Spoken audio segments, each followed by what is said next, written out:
और बायोकेमिस्ट्री में अगर हम देखें कि हमारे पास जिस तरह भी हमने देखा है कि रिस्पायरेशन है, जैसे कि जो ह्यूमन में ब्रीदिंग का प्रोसेस है, इसके अलावा भी हम अगर हम देखें तो हमारे पास डिफरेंट जो है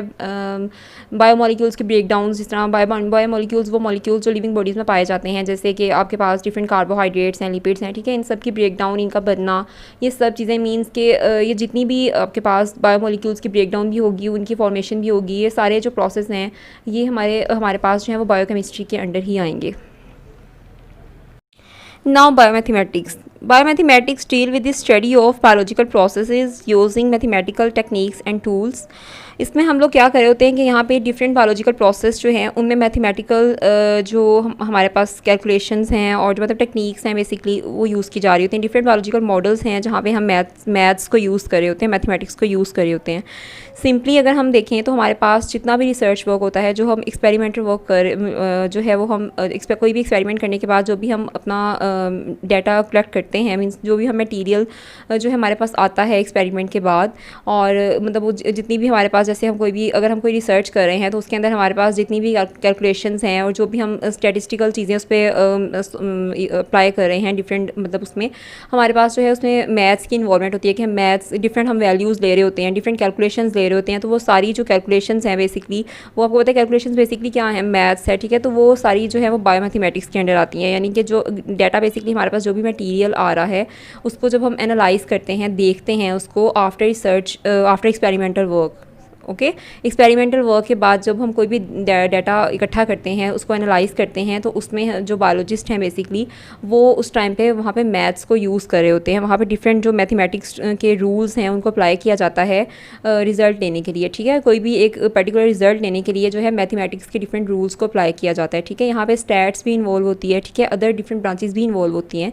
लेकिन यहाँ पर क्योंकि हम बायोमैथमेटिक्स के बारे में बात कर रहे हैं और इसमें जो है क्योंकि हम बायोमैथमेटिक्स को पर्टिकुलरली जो है वो स्टडी कर रहे हैं, तो इसलिए हम यहाँ पे सिर्फ यही मतलब देखेंगे कि यहाँ पे जो डिफरेंट हमारे पास रिसर्च वर्क्स हैं, डिफरेंट एक्सपेरिमेंट्स वगैरह करने के बाद डिफरेंट जो हमारे पास रिजल्ट्स आते हैं, उन रिजल्ट्स को लेने के लिए जो हमारे पास डिफरेंट अंदर स्टेप्स होते हैं, उन स्टेप्स पे हम डिफरेंट कैलकुलेशंस देते हैं और वो सारी कैलकुलेशंस जो हैं वो बायोलॉजिस्ट जो है वो डिफरेंट मैथमेटिक्स के रूल्स को अप्लाई करने के बाद ही लेते हैं।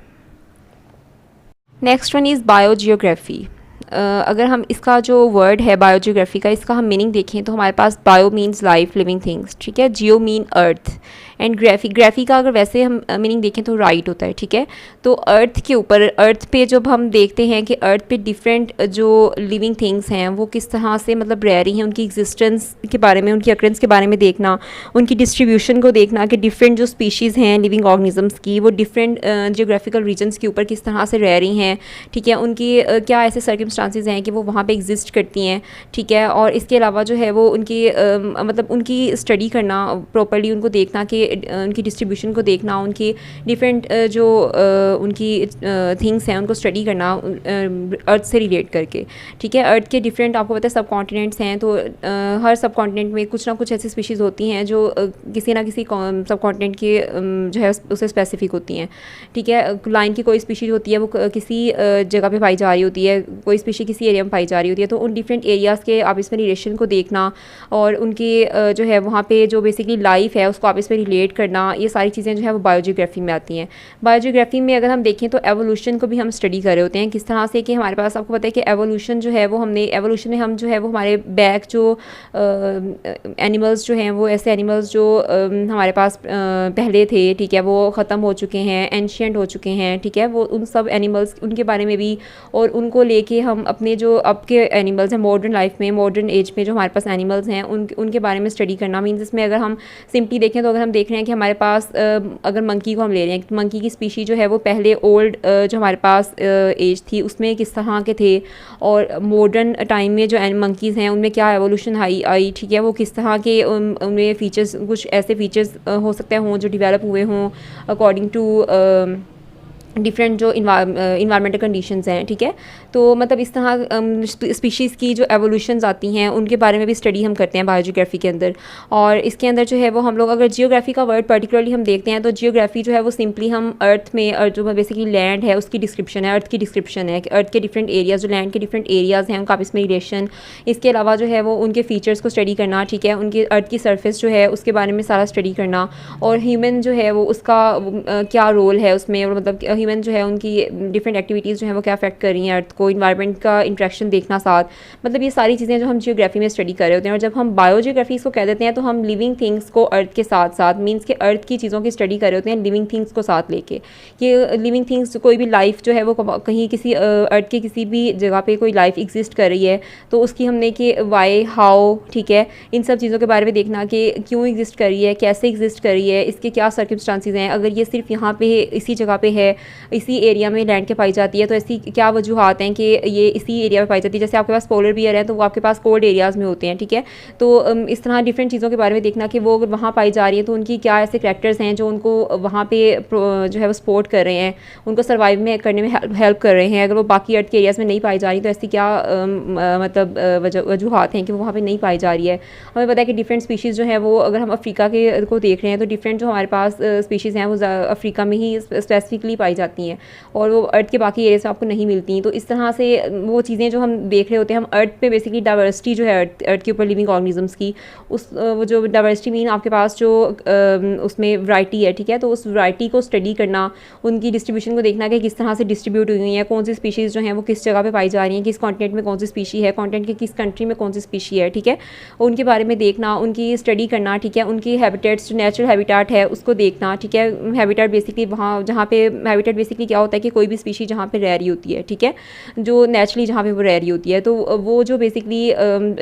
है कि उस हैबिटेट पे वो क्यों रह रही है और मतलब उस चीज़ के बारे में। इसके अलावा नेचुरल जो हैबिटेट्स हैं उनको प्रोटेक्ट करना भी जो है वो बायोजियोग्राफी के अंदर ही आता है कि हम आपको पता है कि बहुत सी मतलब हमारे पास ऐसी ह्यूमन एक्टिविटीज़ भी हैं जिसकी वजह से जो नेचुरली जो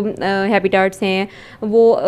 डिस्ट्रॉय हो रही हैं इस तरह से। तो उन सब चीज़ों की प्रोटेक्शन, उनकी प्रोटेक्शन करना ताकि हमारी जो लाइफ है, एनिमल्स की जो लाइफ है उनको हम सिक्योर कर सकें, ठीक है। तो ये सारी स्पीशीज़ को बेसिकली हम बचा सकें, प्रोटेक्ट कर सकें, इन सब चीज़ों में जो हमारे पास बायोजियोग्राफी है वो हेल्पफुल होती है, ठीक है, इंपॉर्टेंट रोल प्ले करती है। और इसके अंदर जो है वो ये basically it applies the knowledge of the characteristic of particular geographic regions to determine the characteristic of living organisms found there, ठीक है, कि मतलब हम पर्टिकुलर जियोग्राफिक रीजन्स के ऊपर जो है वो डिफरेंट हम करेक्टर्स को देखते हुए कि जो हमारे पास जियोग्राफिक रीजन है यानी अर्थ का स्पेसिफिक एरिया, उसके ऐसे क्या करेक्टर्स हैं जो उन करेक्टर्स को देखते हुए हम देखते हैं कि वहाँ पर जो रहने वाली लिविंग ऑर्गेनिजम्स की स्पीशी है उसके क्या करेक्टर्स हैं, ठीक है, इनका आपस में क्या रिलेशन है, ठीक है, अगर ये स्पीशी कहीं और आया ये कहीं और एग्जिस्ट करती है, ठीक है, अगर ये कहीं और एग्जिस्ट करती है तो वहाँ पे किस तरह से एग्जिस्ट कर रही है, वहाँ की अर्थ के साथ इसका क्या इंट्रैक्शन है, अगर नहीं एग्जिस्ट करती है तो उसकी क्या ऐसी जो है वो उनमें रीजंस हैं कि वहाँ पे एग्जिस्ट नहीं करती। मीन्स ये सब चीज़ें जो हैं वो आप लाइफ की स्टडी आप कर रहे होते हैं अर्थ मतलब अर्थ के साथ आप देख रहे हैं, ठीक है, अर्थ के साथ रिलेशन देखते हुए अर्थ के डिफरेंट एरियाज़ के ऊपर स्पीशीज़ किस तरह से रह रही हैं, उनकी अक्रेंस जो है वो अक्रेंस को, डिस्ट्रीब्यूशंस को, इन सब चीज़ों को, उनके डिफरेंट करैक्टर्स को, इन सब चीज़ों को आप स्टडी कर रहे होते हैं। ओके, अब इसमें जो है वो कोई भी प्लांट हो सकता है, कोई भी क्रॉप प्लांट हो सकता है, कोई भी फ्रूट प्लांट हो सकता है, फ्रूट ट्री हो सकता है, कोई भी एनिमल हो सकता है, ठीक है। एनिमल्स आपके पास डिफरेंट फिशेज़ हैं, ठीक है, काऊ है, चिकन है, मतलब डिफरेंट आपके पास एनिमल्स होते हैं जिनको रेयर किया जाता है, जिनकी फार्मिंग वगैरह की जाती है, जैसे फिशेज़ वगैरह की फार्मिंग की जाती है। तो उसके बाद उनको जो है फिर उनकी इस तरह डेयरी प्रोडक्शन जब आप कर रहे होते हैं तो उसमें आप जो है वो डिफरेंट मतलब आप इसमें एनिमल्स जो है आपके पास काऊ वगैरह इसमें आप यूज़ करें। और इसके अलावा चिकन की पोल्ट्री फार्मिंग वगैरह जब आप करते हैं तो उसमें आप चिकन जो है उनको यूज़ करे होते हैं। तो इनकी जो है अब ये देखना कि जो इसको रेयर करने वाले हैं या जो फार्मिंग करने वाले हैं उनको इसमें जो उन्होंने क्या इन्वेस्टमेंट लगाई थी और उस इन रिटर्न जो है वो उनके पास क्या जो है वो अमाउंट आई है, आया उनकी इन्वेस्टमेंट जो है वो जो उन्होंने इन रिटर्न उनके पास आई है सेल करने के बाद, अगर तो वो ज़्यादा है उनकी लगाई गई इन्वेस्टमेंट से, यानी जितना उन्होंने उसके ऊपर लगाया हुआ था, तो इट्स मीन कि वो जो ज़्यादा मिला है उनको तो मीन्स प्रॉफिट है, ठीक है। और अगर उनके पास जो इन रिटर्न उनके पास जो इनकम आई है वो कम है, तो इसका मतलब ये कि उनको लॉस हुआ है, ठीक है। तो इस तरह से आपके पास जो ये बेनिफिट और लॉस की जो स्टडी है लिविंग थिंग्स को रिलेट करते हुए, लिविंग थिंग्स की बेसिकली, कि आपके पास जितने भी प्लांट्स हैं आपको पता है वो सारे लिविंग ऑर्गेनिजम्स हैं। इसके अलावा आपके पास जितने भी जो है वो क्रॉप्स और ये मतलब जितनी भी चीज़ें हैं आपके पास, एनिमल्स हैं सारे, ये सारे आपके पास लिविंग ऑर्गेनिजम्स हैं। तो इनकी जब आप बेनिफिट और लॉस की तरफ जाते हैं, इनकी यील्ड यानी इनकी पैदावार को जो है वो देखा जाता है कि कितनी उनकी जो है, जैसे क्रॉप की आप हार्वेस्टिंग करते हैं, ठीक है। हार्वेस्टिंग करने के बाद उसकी जो प्रोडक्शन होती है, जो भी आपके पास यील्ड आती है, उसको आप जो है वो आपके फार्मर्स जो होते हैं बेसिकली वो सेल करते हैं। सेल करने के बाद जो है वो उस जो भी इनकम आती है उसको फिर जो है वो देखते हैं। और इसमें जो जितनी भी चीज़ें आप बायोलॉजी की देख रहे हैं उनकी जो है वो बायोलॉजी के ऊपर जितनी भी आप चीज़ें बेनिफिट्स और लॉसेस देख रहे हैं वो आपके पास सारे बायो इकोनॉमिक्स के अंदर आते हैं।